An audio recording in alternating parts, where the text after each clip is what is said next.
Call it what you will. It is a step forward for America's families. And you know what? Take yes for an answer. This is a very good thing for the American people.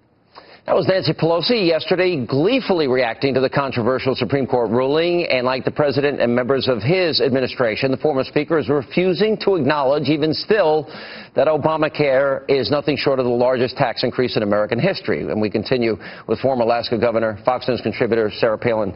You know, I listen to Nancy Pelosi, listen to David Axelrod, listen to the White House today. They still cannot acknowledge what this is, which is a tax. Largest tax increase in history. President wants to follow that up with a double whammy, and that is not extending the Bush tax cuts.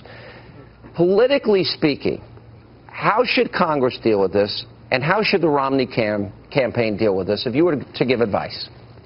Well, first off, Nancy Pelosi is a dingbat, and she is the perfect spokesperson for this whole agenda of the far left running the Democrat Party. I know a lot of Democrats who are absolutely embarrassed and disgusted with what her and Harry Reid's leadership has provided the Democrat Party, and you know they want to bail out of the Democrat Party because of specifically the things that she says, the things that she does, what it is that she represents. But she's a perfect spokesperson for President Obama's Democrat Party.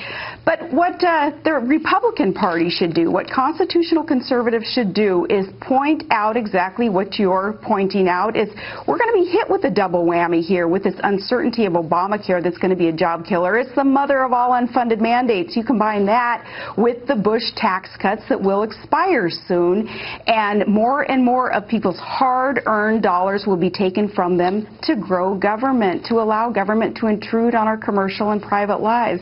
Now, most Americans, I believe, don't want that, but about the 50% of Americans who aren't paying taxes and they're feeding from President Obama's hands, perhaps they will vote for such a tool, but the rest of Americans need to stand up and say no more. We want our economic freedoms. We want our opportunities for jobs, and we're not going to put up with this. And that's why we need a Congress who understands how the private sector works and what it is that the private sector needs. What do you make of the Attorney General in the Fast and Furious case? And he's been stonewalling now for over 18 months. This is not only ill-conceived. To give guns and weapons to drug cartels, kidnappers, murderers, drug dealers is insanity. He claimed today, the Attorney General, that, oh, no, Bush had implemented this. That's not true. No. That is an absolute lie, just like when he said, well, the truth is evolving. You know, yeah. I mean, it makes Clinton look like, you know, the most honest guy in America when he says that. How big an impact does this have on the race?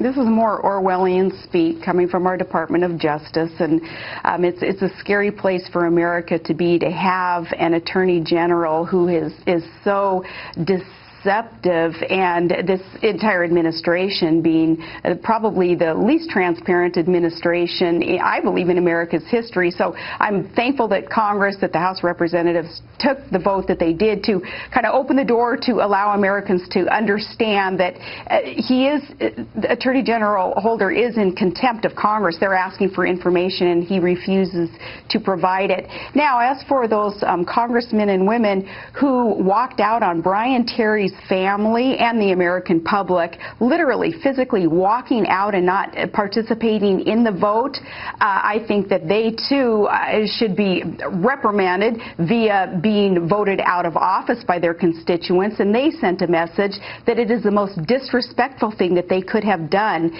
to turn their back on Brian Terry's family and the American public. You said to me that Colonel Allen West would be maybe one of your top picks for VP. All right, give me 2 or 3 other names that you like. Oh, my goodness. I like people who aren't necessarily involved in politics. They're kind of on the periphery. Smart people, like we brought up Mark Levin's name, Thomas Sowell. Could you imagine Mark Levin? Maybe Secretary of Defense. I don't know. He would He'd be kicking butt and taking names, Yeah, and that's he would. exactly what we need right now, Sean. We I need agree people with who you. are going to engage in relentless reform, sudden and relentless reform. We can't just manage the decline that President Obama has created for America. We need to turn things around, so we need characters in there who are bold and will defend our republic and do the right thing for the people, putting government back on the side of the people. All right, Governor, it's always good to see you, and thank you so much for being with us. Thank you.